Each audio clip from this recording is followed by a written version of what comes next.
Good morning, FCF. We're jumping ahead about 291 years from last week, or yesterday, and we're in 580 BC. Daniel is in Babylon. The Israelites are in a 70-year period of captivity in Babylon because of misrepresenting the Lord for so many years. At any rate, Daniel is one of these young men that's taken. He's trained in all the ways of the Babylonians, and they start to function in governmental positions. Three of his friends, Shadrach, Meshach, and Abednego, were also in government positions in Babylon, functioning there. But the Babylonians that were there became very jealous of these Jewish young men who were progressing in careers that these Babylonians wanted for themselves. So one day Nebuchadnezzar decides he's going to make this big gold statue and demand that everybody falls down and worship when music is played. And so these Babylonian officials watch these Jewish young officials in Babylon who won't worship anyone or anything except the Lord their God. And so they see their opportunity that they can now get the power that they want for themselves, the prestige that they want from themselves, by setting up these Jewish guys. Because Nebuchadnezzar the king had said that anybody that doesn't fall down and worship when the music is played, they get thrown into a furnace of fire. So I'll pick up reading in chapter 3 of Daniel, and we'll start in verse 8. At this time, some astrologers came forward and denounced the Jews. They said to King Nebuchadnezzar, "O king, live forever. You've issued a decree, O king, that everyone who hears the sound of the horn, the flute, the zither, the lyre, the harp, the pipes, and all kinds of music must fall down and worship the image of gold. And whoever does not fall down and worship will be thrown into a blazing furnace. There are some Jews whom you have set over the affairs of the province of Babylon, Shadrach, Meshach, and Abednego, who paid no attention to you, O king.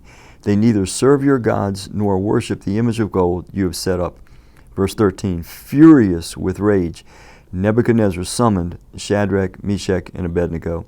So these men were brought before the king. You know the story, or perhaps you don't. He does throw these young Jewish leaders into this furnace of fire. They are seen walking around in the fire unscathed, and a fourth entity who looked like one of the divine beings, the sons of God, it says, is in the fire with them. We know that to be the Lord or an angel that delivers them. So Nebuchadnezzar is now shocked that they weren't destroyed in the fire, and he calls them out of the fire. Let me read you verse 28. Nebuchadnezzar said, "Praise be the God of Shadrach, Meshach, and Abednego, who sent his angel and rescued his servants. They trusted in him and defied the king's command and were willing to give up their lives rather than serve or worship any god except their own." Verse 30, look what happens. Then the king promoted Shadrach, Meshach, and Abednego in the province of Babylon.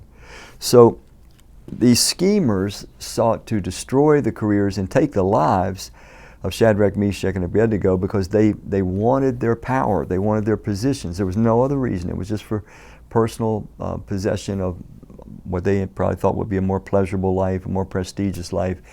But in fact, these young men who stay faithful to God end up getting rewarded instead.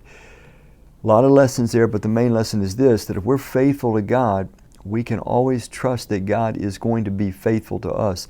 We might be in some kind of a fiery situation. We might be set up by some schemers, but we don't have to be worried about that. We can trust God. He is well able to bring us through any kind of a scheme that has been set against us and bring us to that place where He intends us to be. If you're in a scheme or been caught in a scheme by somebody today, or somebody is scheming on you, do what these three guys did. Trust in the Lord with all your heart, and you'll be surprised at the way God brings you through the fire. Thank you.